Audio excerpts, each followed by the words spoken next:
آپ صلی اللہ تعالی علیہ وسلم کی پیدائش پر کسریٰ کے ایوان سے کیا گرا اور فارسیوں کے آتش کا دیکھو کیا ہوا۔ آپ صلی اللہ تعالی علیہ وسلم کے دونوں شانوں کے درمیان کیا تھا۔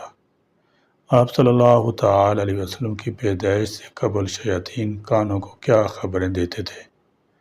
آپ صلی اللہ تعالی علیہ وسلم کی پیدائش کا دن کون سا ہے؟ ایسے کئی سوالوں کے جواب اس ویڈیو میں سماعت فرمائیں۔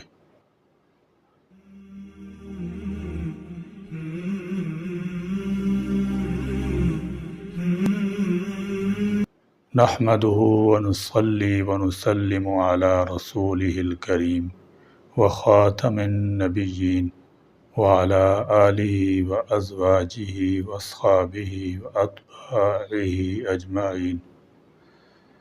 حضرت عباس رضی اللہ تعالی عنہ کہتے ہیں کہ رسول اللہ صلی اللہ تعالی علیہ وسلم اس دنیا میں تشریف لائے تو آپ صلی اللہ تعالی علیہ وسلم کی آنول نال کٹی ہوئی تھی۔ آپ صلی اللہ تعالی علیہ وسلم ختنہ شدہ تھے۔ عبد المطلب یہ سب دیکھ کر بے حد حیران ہوئے اور بہت خوش بھی۔ وہ کہا کرتے تھے کہ میرا بیٹا نرالی شان کا ہوگا۔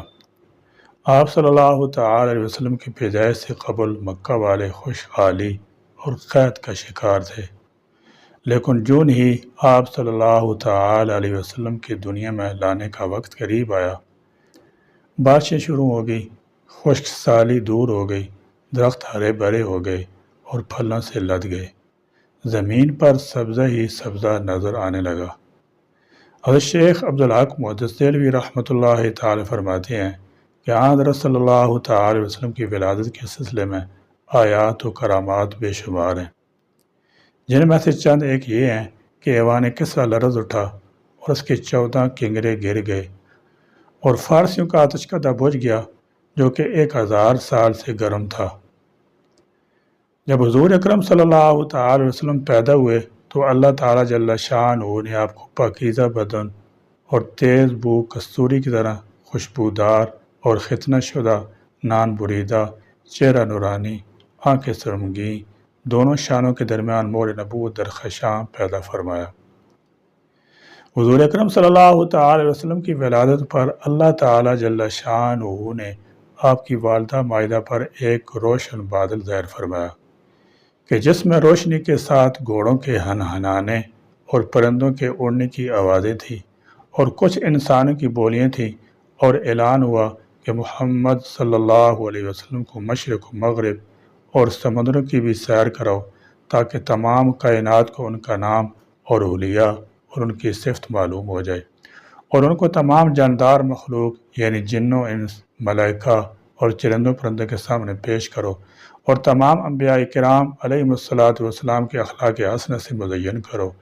اور اس کے بعد وہ بادل چھٹ گئے، ستارے قریب آ گئے اور منادی نے اعلان کیا کہ واہ کیا خوب، محمد صلی اللہ تعالی وسلم کو تمام دنیا پر قبضہ دے دیا گیا اور کائنات عالم کی کوئی چیز باقی نہ رہی کہ جو ان کے قبضہ اقتدار اور غلبہ اطاعت میں نہ ہو۔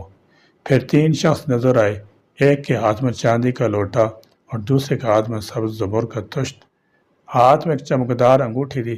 انگوٹھی کو 7 مرتبہ دھو کر حضور نبی کریم صلی اللہ تعالی وسلم کے دونوں شانوں کے درمیان مور نبوت لگا دی۔ پھر آپ کو ریشمی کپڑے میں لپیٹ کر آپ کی والدہ مائدہ کے سپرد کر دیا گیا۔ ولادت شریف کے وقت غیب سے عجیب غریب امور ظاہر ہوئے اور آپ صلی اللہ تعالی علیہ وسلم کے نور سے حرم شریف کی پس زمین اور ٹیلے روشن ہو گئے۔ آپ کے ساتھ ایک ایسا نور خارج ہوا کہ شام کے محلات نظر آ گئے، اور آسمانوں پر پہلے شیاطین چلے جاتے تھے اور کانوں کو بعد مغیبات کی خبر دیتے تھے، اور وہ لوگوں کو کچھ اپنی طرف سے ملا کر بتا دیا کرتے تھے، لیکن حضور نبی کریم صلی اللہ تعالی وسلم کی آمد سے آسمانوں میں ان کا آنا جانا بند ہو گیا اور آسمانوں کی حفاظت شہاب ثاقب سے کر دی گئی۔ تو اس طرح وہی اور غیر وہی میں غلط ملط ہو جانے کا اندیشہ جاتا رہا۔ شہر مدین میں کسریٰ پھٹ گیا اور اس کے 14 کنگرے گر پڑے اور فارس کے آتش کا دیا سے سرد پڑ گئے کہ ہر چاند ان میں آگ جلانے کی کوشش کی گئی مگر نہ جلتی تھی۔ پیدائش کے وقت آپ صلی اللہ تعالی وسلم اپنے ہاتھوں پر جھکے ہوئے تھے، سر آسمان کی طرف تھا، ایک روایت کے الفاظ ہیں کہ گھٹنوں کے بل جھکے ہوئے تھے۔ آپ صلی اللہ تعالی علیہ وسلم کی مٹھی بند تھی اور شہادت کی انگلی اٹھی ہوئی تھی جیسے کہ نماز میں اٹھاتے ہیں۔ آپ صلی اللہ تعالی علیہ وسلم کی والدہ سیدہ آمنہ فرماتی ہیں محمد صلی اللہ تعالی وسلم کی پیدائش کے وقت ظاہر ہونے والے نور کی صورت میں مجھے بصرہ میں چلنے والے اونٹوں کی گردنیں تک نظر آئیں۔ علامہ سعید رحمۃ اللہ تعالی علیہ نے لکھا کہ جب آپ صلی اللہ تعالی وسلم پیدا ہوئے تو آپ نے اللہ کی تعریف کی۔ ایک روایت میں یہ الفاظ ہیں اللہ اکبر کبیرہ الحمدللہ کثیرہ سبحان اللہ بکرۃ وصیلہ۔ اللہ پاک ہے، سب سے بڑا ہے، اللہ کی بے حد تعریف ہے اور صبح اور شام اللہ کی پاکی بیان کرتا ہوں۔ آپ صلی اللہ تعالی وسلم کی ولادت کس دن ہوئی؟ اس بات پر سب کا اتفاق ہے کہ وہ پیر کا دن تھا۔ آپ صلی اللہ تعالی علیہ وسلم صبح فجر طلوع ہونے کے وقت دنیا میں تشریف لائے۔ تاریخ پیدائش کے سلسلے میں بہت سے قول ہیں۔ ایک روایت کے مطابق 12 ربیع الاول کو پیدا ہوئے، ایک روایت 8 ربیع الاول کی ہے، ایک روایت 2 ربیع الاول کو پیدا ہوئے۔ اس سلسلے میں اور بھی بہت سے روایات ہیں۔ زیادہ تر مورخین کا خیال ہے کہ 8 ربیع الاول کو پیدا ہوئے۔ تقویم کے طریقہ حساب سے جب تاریخ نکالی گئی تو 9 ربیع الاول نکلی۔ مطلب یہ ہے کہ اس بارے میں کسی کو بھی صحیح بات معلوم نہیں۔ اس بات پر سب کا اتفاق ہے کہ مہینہ ربیع الاول کا تھا اور پیر کا دن تھا۔ ربیع الاول وہ مبارک مہینہ ہے جب امام الانبیاء سید المرسلین خاتم النبیین سرور کونین حضرت محمد مصطفیٰ صلی اللہ تعالی وسلم کی ولادت باسعادت آئی۔ آفتاب رسالت طلوع ہوا، دنیا تو عید کی نور سے منور اور تاریخ کی مثالی دور کا آغاز ہوا۔ ربیع الاول سرکار دو جہاں کی ولادت اور آپ صلی اللہ تعالی وسلم کی تشریف آوری کے حوالے سے ماہ و سال کی پوری تاریخ میں ایک منفرد حوالہ رکھتا ہے۔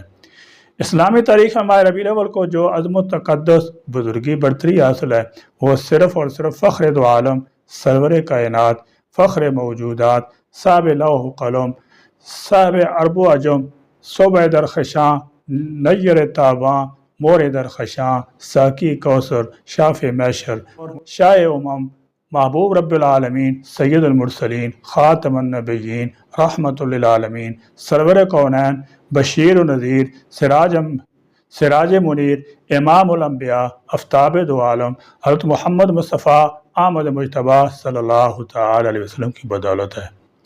یہ وہ بابرکت اور بہار افری مہینہ ہے جس کی آمد سے چمنستان دہر کی مرجھائی کلیاں کھل اٹھیں، خزاں رسیدہ گلستان سرسبز و شاداب ہو گئے۔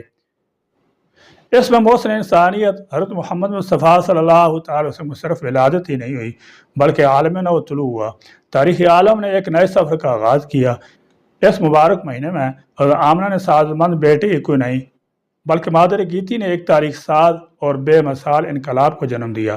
امام الانبیاء سید المرسلین خاتم النبیین حضرت محمد مصطفیٰ صلی اللہ تعالی وسلم کی ولادت باسعادت حقیقت یہ ہے کہ آپ صلی اللہ تعالی وسلم تشریف آوری سے دنیا کو شرف انسانی کا حقیقی اندازہ ہوا۔ انسانی زندگی کا ہر گوشہ اس سراج منیر صلی اللہ تعالی وسلم کی تشریف آوری سے جگمگانے لگا۔ خزاں رسیدہ زندگی میں پرکیف بہار آئی۔ انسانی کفر و شرک اور ظلم و جہالت کی تاریکیوں سے نکل کر علم کی روشنی توحید کے نور سے منور ہوئی۔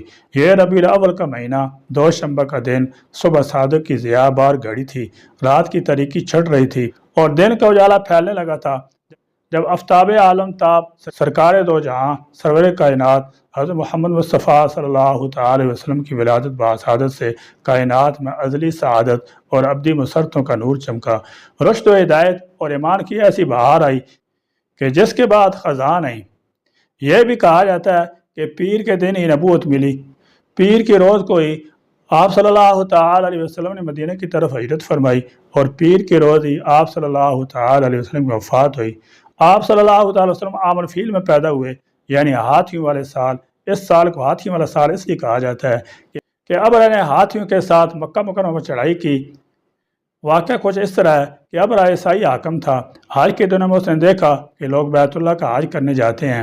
اس نے اپنے لوگوں سے پوچھا یہ لوگ کہاں جاتے ہیں؟ اسے جواب ملا بیت اللہ کا حج کرنے کے لیے مکہ جاتے ہیں۔ اس نے پوچھا بیت اللہ کس چیز کا بنا ہوا ہے؟ اسے بتایا گیا پتھر کا ہے۔ اس نے پوچھا اس کا لباس کیا ہے؟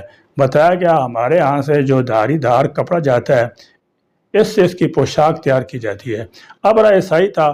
ساری بات سن کر اس نے کہا مسیح کی قسم میں تم لوگوں کے لیے اس سے اچھا گھر تعمیر کروں گا۔ اس طرح اس نے سرخ، سفید، زرد، سیاہ پتھروں سے ایک گھر بنوایا اور سونے اور چاندی سے اسے سجایا، اور اس میں کئی دروازے رکھوائے، اس میں سونے کے پتھر جڑوائے، اس کے درمیان جوہر لگوائے، اس مکان میں ایک بڑا سا یاقوت لگوایا، پردے لگوائے، وہاں خوشبو کا انتظام کیا۔ اس کی دیواروں پر اس قدر مشک ملا جاتا تھا کہ وہ سیاہ رنگ کی ہو گئی۔ پھر اس نے لوگوں سے کہا، اب تمہیں بیت اللہ کا حج کرنے کے لیے مکہ جانے کی ضرورت نہیں رہی، میں نے یہی تمہارے لیے بیت اللہ بنوا دیا ہے، لہذا اب تم اس کا طواف کرو۔